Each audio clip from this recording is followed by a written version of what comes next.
పద్మ, మనిషిని నమ్మితే మన ముఖాన్నింత మట్టి కొడతాడు. ఈ మట్టిని నమ్ముకుంటే మన నోటికింత ముద్ద పెడుతుంది. ఈ బంజరు భూమి బంగారు భూమి కావాలని మనస్ఫూర్తిగా కోరుకుని కొబ్బరికాయ కొట్టు.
పద్మ, ఆ కష్టంలో సుఖంలో పాలు పంచుకుంటానని అగ్ని సాక్షిగా ప్రమాణం చేసినందుకు నీకు శిక్ష.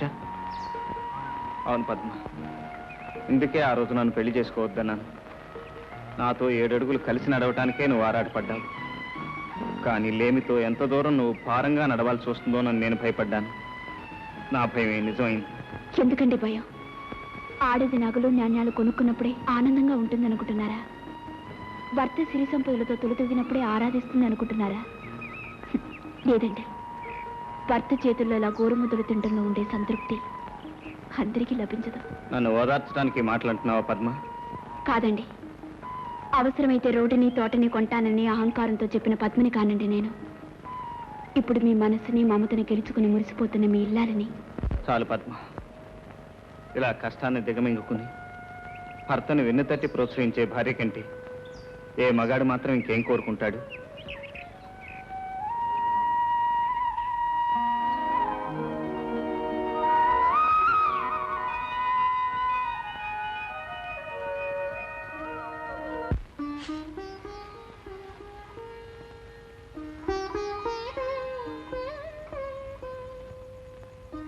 అమ్మా తులసి. ఏం పెద్దమ్మా?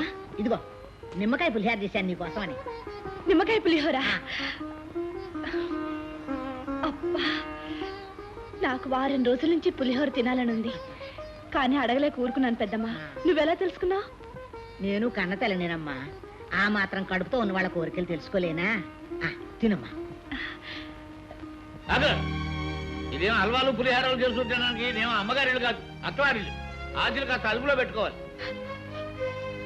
అయ్యో అయ్యో, కడుపుతో ఉన్న పిల్ల నోటి ముందు కూడి తీసేసాడు, ఇటు చేతులు పడిపోను. నీనూరే పడిపోద్ది ముందు. అయ్యయ్యో, ఎంత పసుపు, ఎంత మిరపకాయలు, ఎన్ని మిరపకాయలు, మొత్తం శనగపప్పే. దీని సొమ్ము ఏం పోయింది? ఇది ఒకటేంటి, ఇంకా బాగా చేసి ఉంటుంది మొత్తం తినడానికి.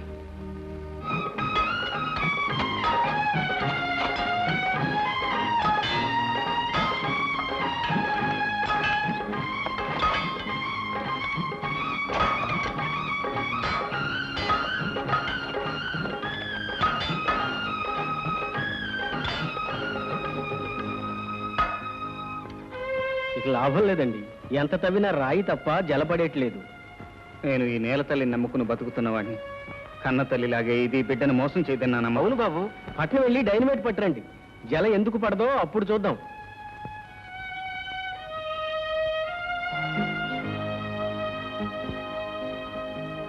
ఏమండి?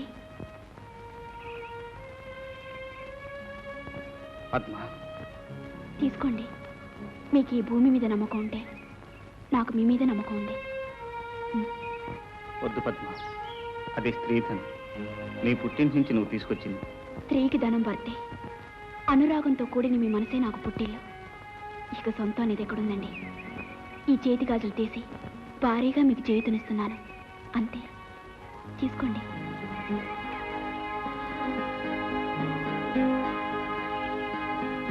ఆలస్యం చేసినట్టున్నాను బాబు. అబ్బే లేదమ్మా, ఇప్పుడే పని ముగించుకుని పైకి వచ్చాం.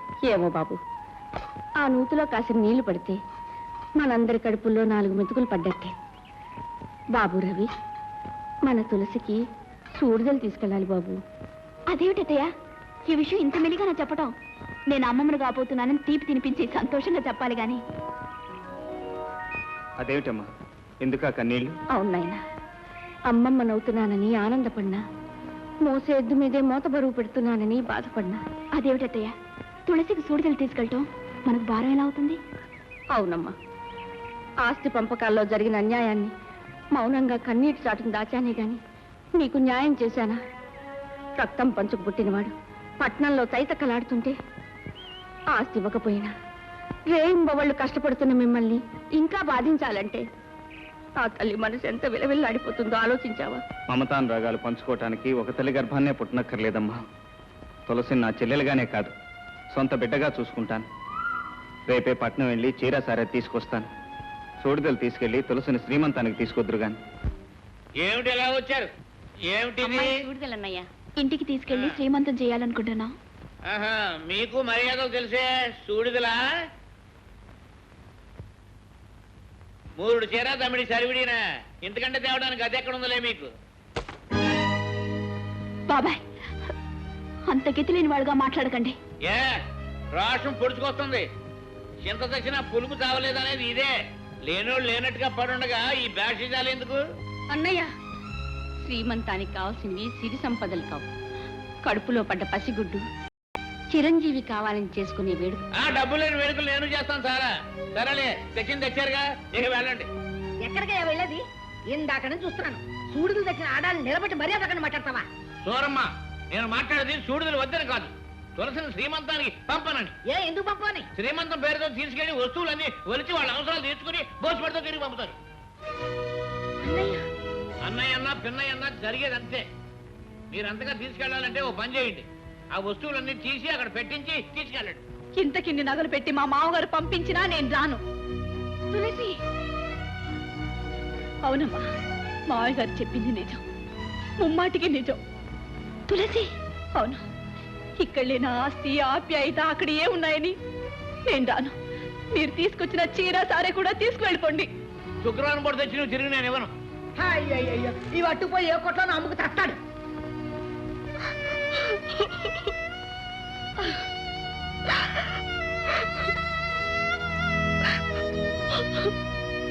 రెండో ఎవడదాం.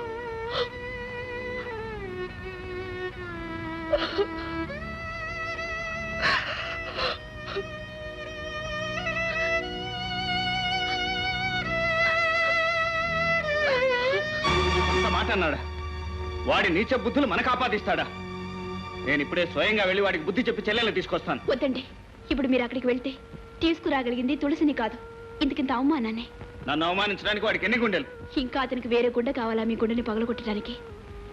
మీ చెల్లెలే తన మావయ్యని వెనకేసుకొచ్చి మమ్మల్ని తోడునాడితే? ఏమిటి, తులసి మిమ్మల్ని తోలనాడిందా? అది సహజం బాబు. మెట్టినింటికంటే ఏ ఆడది పుట్టింటిని గొప్పగా చూసుకోదు. ఆడపిల్లనిచ్చుకున్న చోట ఇలాంటివి సహజం. పేదవాళ్ల ప్రేమ కన్నీటి వరకు ఆగిపోవాలండి. పట్టుదలకపోతే మన ప్రేమ అనురాగాలే ప్రేమించిన వాళ్ళ పట్ల తిరగటి రాళ్ళవుతాయి. అర్థమైంది పద్మ, ఇన్ని అవమానాలకు కారణం మన పేదరికమేనని.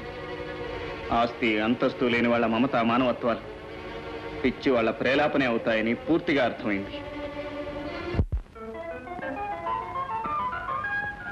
ఏంటన్నారు అలా పరిగెడుతున్నారు? నేను ఇంట్లో లేదని చెప్పు. పోలీసులా కాకుగూళ్ళు కొట్టినందుకు ఆయన నేను పొయ్యిలో పెట్టినందుకు నన్ను మూసేస్తారేమో. ఏంటన్నయ్య అలా చూస్తున్నావు? నేనన్నయ్య మోహన్ని. ఒరే నువ్వు మోహన్ నువ్వా? ఏరే ఈ డ్రెస్ భలే బాగుంది. ఓ మాట నాకు ఇస్తావా? మళ్ళీ వేసుకుని ఇచ్చేస్తాను. తప్పన్నయ్య, వేసుకోకూడదు. పోనీ టోపీ. అబ్బో అబ్బో అబ్బో నా తండ్రి దొరబాబులా ఉన్నావయ్యా. ఎంతమంది పాపిష్టి కళ్ళు పడ్డాయో. ఉండు ఇప్పుడే వస్తాను. ఏమవుతున్నా, బాగున్నావా? బాగున్నాను. దానికే గుమ్మటంలా ఉంది. ఏంటమ్మా సిగ్గుపడి ఇక్కడే నిలబడ్డావా? పో, నీ కోసం ఎదురు చూసి చూసి ఇంతంత కళ్ళు ఇంటింటి కళ్ళు అయిపోయినాయి. నువ్వు ఎవరో పోలీసులు అనుకునే పరిగెత్తాను. తప్పు చేయని వాళ్ళకి భయం ఎందుకో? అబ్బాయి కట్టలమ్మ కూడా ముందుకు రావయ్యా. దిష్టి తీయడానికి ఎన్ని మిరపకాయలు ఎందుకమ్మా? నోట్లో వేసుకుంటే మండవలసిన మిరపకాయలు మార్కెట్లోనే మండిపోతున్నాయి. అయ్యో బిడ్డ మీ బిడ్డ. అబ్బాయి బిడ్డ లేదు, లడ్డు లేదు. అయ్యి ఇదిగో, ఇది తీసినా ఒకటే, ఒకటి తీసినా ఒకటే. ఇదిగో నీ ఒకటి పెట్టి తీసినా. అవునవును. ఇరుగు దిష్టి, పొరుగు దిష్టి, ఊరు దిష్టి, మీ నాన్న పిసినారు దిష్టి.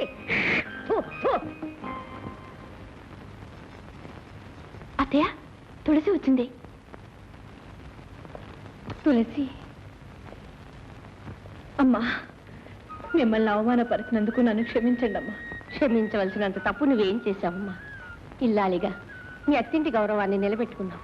ఇటు పుట్టింటి వారిని కాదనలేక, అటు అత్తింటి వారిని అవునలేక అడకత్తిలో నలిగావి గాని మమ్మల్ని ఎందుకు అవమానించా? వదినా, నన్ను ఇంత త్వరగా నువ్వు క్షమిస్తావని నేను అనుకోలేదు. ఆడపడుచు మీద అలక, కట్టుకున్న వాడి మీద కినుక అభిమానంతో కూడినవే గాని దేశంతో కాదమ్మా. అసలు ఎల్లరంతటికీ కారణం నేను. ట్రైనింగ్కి వెళ్ళేటప్పుడు తులసిని ఇంట్లో వదిలేసి వెళ్ళుంటే ఏ గొడవ ఉండేది కాదు. ఏ గొడవైనా గడప దాటినంత వరకు ఇబ్బంది ఉండదు మోహన్. ఇంతకీ నీ ట్రైనింగ్ అయిపోయింది బావా. పక్క టౌన్లోనే పోస్టింగ్ కూడా వచ్చింది. చాలా సంతోషం. మరి ఎప్పుడు చేరుతున్నావు? మీ అందరూ ఆశీస్సులు తీసుకుని రేపే జాయిన్ అవుదాం అనుకుంటున్నాను. తులసిని కూడా తీసుకెళ్తున్నాను. శభాష్ మోహన్ రావు, శభాష్. నువ్వు ఎస్తావయ్యావని తెలిసి నీ గురించి వెతుక్కుంటూ వస్తున్నానయ్యా. మరి కాసులే కొడుకు ఇతను కాపీ దాడని తప్ప ఎందుకు పనికిరాడు అనుకునేవాడిని. మొత్తానికి ఒక హిస్టరీ తీసుకొచ్చావు. ఈ ఊరు నుంచి స్వతంత్రం కోసం దెబ్బలాడి జైలుకి వెళ్ళిన హిస్టరీ నాకుంది, పోలీస్ ఆఫీసర్ అయిన హిస్టరీ నీకుంది. అయితే మళ్ళీ మీరు అరెస్ట్ అవ్వక తప్పదన్నమాట. అదే లేదబ్బాయ్, ఆ రోజుల్లో అంటే ఖద్దరికి కాకి హోరాహోరీగా ఉండేది. ఇప్పుడు ఖద్దరు కాకి కలిసిమెలిసి బాయిగా బతికేస్తున్నాం. చొక్కా అధ్యక్ష దండ. ఇలాంటి దండలు ఇంకా అనేకం వేయించుకోవాలని, మాలాంటి పెద్దలకు అండదండలుగా ఉండాలని, ఈ సిరిపురం గ్రామానికి పేరు ప్రతిష్టలు తీసుకురావాలని ఈ గ్రామ పెద్దగా నిన్ను నేను ఆశీర్వదిస్తున్నాను. నాకెందుకండి ఈ దండ? ఎందుకంటావేటి? ముందరకాళ్ళకి బంధం. కరెక్ట్ అబ్బాయి. ఎంతైనా ఈ ఊరికి రాబోయే ఎలక్షన్ లో కాబోయే ప్రెసిడెంట్ ని. ఆ ఎలక్షన్ రోజు నువ్వు నీ భార్య నాకు ఓట్లు వేసి ఈ గెలిచిన ప్రెసిడెంట్ గారికి చెరువు దండ వేసి రుణం తీర్చుకోండియా. ఈ శుభ సందర్భంలో తమ చందా. అబ్బా, పోలీసు వారి అండదండలు ఉంటే చాలు, మళ్ళీ చందా సహకారాలు కూడా అయింది. 2 ఓట్లు సంపాదించారుగా, ఇక బోండి. No no no no, business is business. వ్యాపారం వేరు, స్నేహం వేరు. అంతగా నీకు కావాలంటే నాకు వచ్చే లాభంలో సగం ఇస్తా.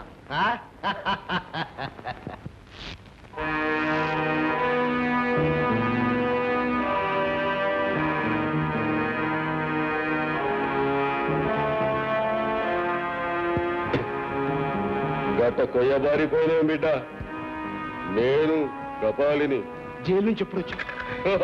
నీ అవ్వ ఎప్పుడు వస్తే నీ కాడికి గిప్పుడు రావడం ఎందుకు బిడ్డ? జైలు నుండి రాగానే మొదటి అడుగు నీ కాడ, 2వ అడుగు నా బిడ్డ కాడ వేయటం అలవాటని తెలుసు కదా. మళ్ళీ 3వ అడుగు జైలు. తప్పనిసరి అయితే గంటే మళ్ళా జల్దిగా వెళ్ళి నా కూతుర్ని చూసుకోవాలా. నా మామూలు పాడే బిడ్డ. మామూలు మామూలు మామూలు ఎన్నాళ్ళి మామూలు. మనము మన మధ్య రహస్యం చచ్చే వరకు బిడ్డ. కపాలి. అంతే మళ్ళా నెత్తురు కూడా ఒక్కడే కూడకూడదు బిడ్డ.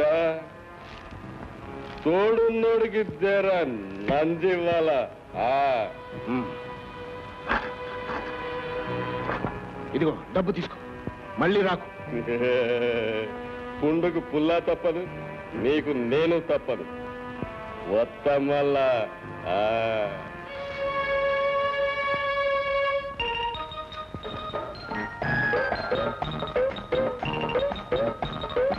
ఏంట్రా పిల్లక వచ్చి వానకాలంత అయింది, మళ్ళా కొంటానికి ఏసకాలం అవుద్దా? ఏం కావాలో చెప్పు. అదే ఆ రొయ్యి పట్టు పావు కిలో ఇవ్వు. అబ్బే తూకం సరిగా లేదు, ఈ చేతుంది. ఆహా ఆ చేతుంది. ఏంటి నా కొడక కొండానికి వచ్చావా? పని అవ్వా శబాష్ బిడ్డ, ఈ కపాలగాడి కూతురు అనిపించడం వల్ల అయ్యా వచ్చినావా? వచ్చిన బిడ్డ, నీ లగ్గానికి పైసలు కూడా తెచ్చిన మళ్ళా. లగ్గం పొద్దుకొక పెళ్ళంట, పొద్దుకొక జైల్లోకి వెళ్తావు. ఇక వెళ్ళను. నిన్ను గొప్పోడికిచ్చి లగ్గం చేసేదాకా నేను వెళ్ళను. నీ మీద ఒట్టు మళ్ళా. ఇదిగో తీసుకో. తప్పకుండా తప్పకుండా. సంతాపం సంతాపం. అవినీతికి శిక్ష, నీతికి రక్ష. దేవుడిలా తీర్చుకున్నాడు పాపం కక్ష. అయ్యో కరో ఇది అదే అంటే ఏమిటండి? పక్షివాతం. పక్షులను పెట్టిన బాధలకు ఫలితం. నువ్వు ఊరుకోవా, పెద్ద డాక్టర్ అయినట్టు. బాబు, పక్షవాతానికి ఏదో పావురాలు ఎత్తుకు తాగాలంటారు. ఇదిగో సూరమ్మా, కాకులు చంపి కాళ్ళు చేతులు పోగొట్టుకున్నాను. ఇక పావురాయలు కూడా ఎక్కడ చంపను? అబ్బబ్బా, ఎంత గొప్ప పోతుందయ్యా ఇది. ఇదిగో ఈ జబ్బుకి పచ్చం చాలా ముఖ్యం. రోజుకొక లోటాడు గంజి తప్ప ఇంకేమీ ఇవ్వడానికి వీల్లేదు. అది ఉప్పు లేకుండా చెప్పుతో నీకు చెప్పులు కూడా ఎందుకయ్యా? మళ్ళీ లేచి నడుస్తావా ఉన్నానా?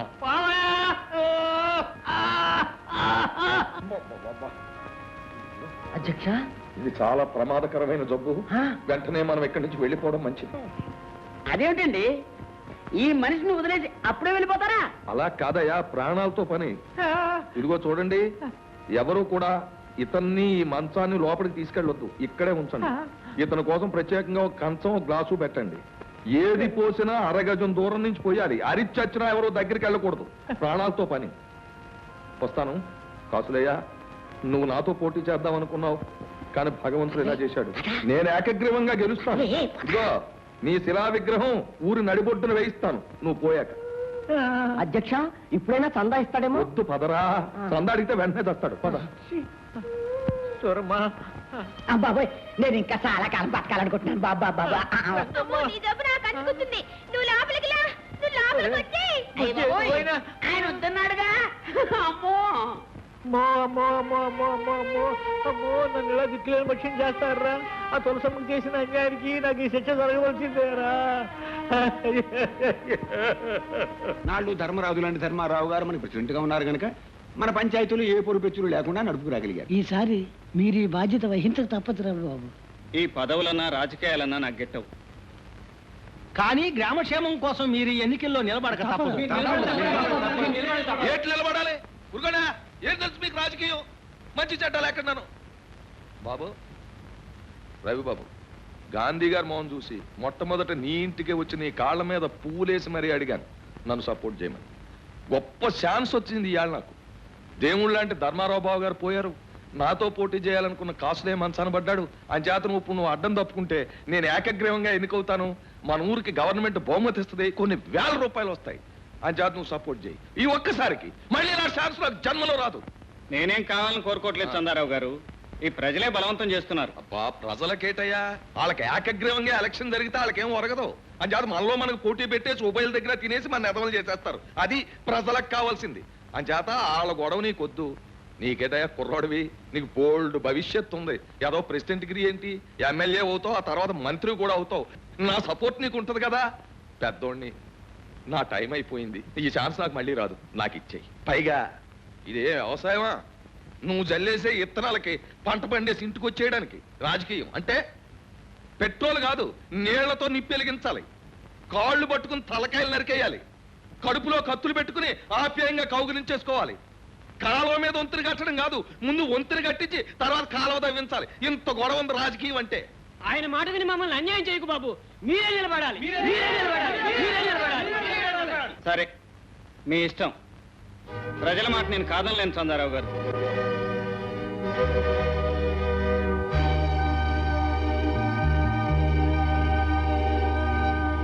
మాటలతో లాభం లేదు. అమ్మాయి, మా కపాలిగా లోపల ఉన్నాడా? ఉన్నాడా? మీ నాన్న నేను ఫ్రెండ్స్ మేలే. అబ్బాయి నువ్వు ఇక్కడ ఉండు, నేను మాట్లాడొస్తాను. ఏం పర్వాలేదు, సరుగు పక్కన ఉందిగా. ఏం పిల్ల, నీ పేరేంటి? బకాళి. అమ్మని అమ్మ, బకాసుడే. ఏం బిడ్డా చౌడా, నా పేరు కులే బకాలి. అమ్మని అమ్మ, సంతోషాపరగా మంచి పసందుగా ఉంది నీ పేరు. మామూలు బట్టావా? నేను పేదరావు చంద్రరావుని. చంద్రరావు నీ జైలు పెట్టిన పేదరావు. ఓరి ఓరి నీ అవ్వ, ఎంత మారిపోయినావు బిడ్డ. కొంపదీసి మంత్రి గిట్ట కాలేదు కదా? లేదు బెదరు, మా ఊరు పంచాయతీ బోర్డు ప్రెసిడెంట్ కూడా కాలేదు. నువ్వు జైలు నుంచి విడుదలయ్యావని తెలిసింది, కొండంత ధైర్యం వచ్చింది. నువ్వు నాకు ఉపకారం చేయాలి బెదరు. నేనేం చేయగలను బిడ్డ? పీకలు తీయగలను కానీ పదవులు ఇప్పించగలమా? పీకిలకి పదవులకి కర్రకి జెండాకి ఉన్న సంబంధం ఉంది. నాకు సాయం చేస్తాను మాటి, ఆ తర్వాత సంగతి నేను చెప్తాను. చేద్దాం, చెప్పు.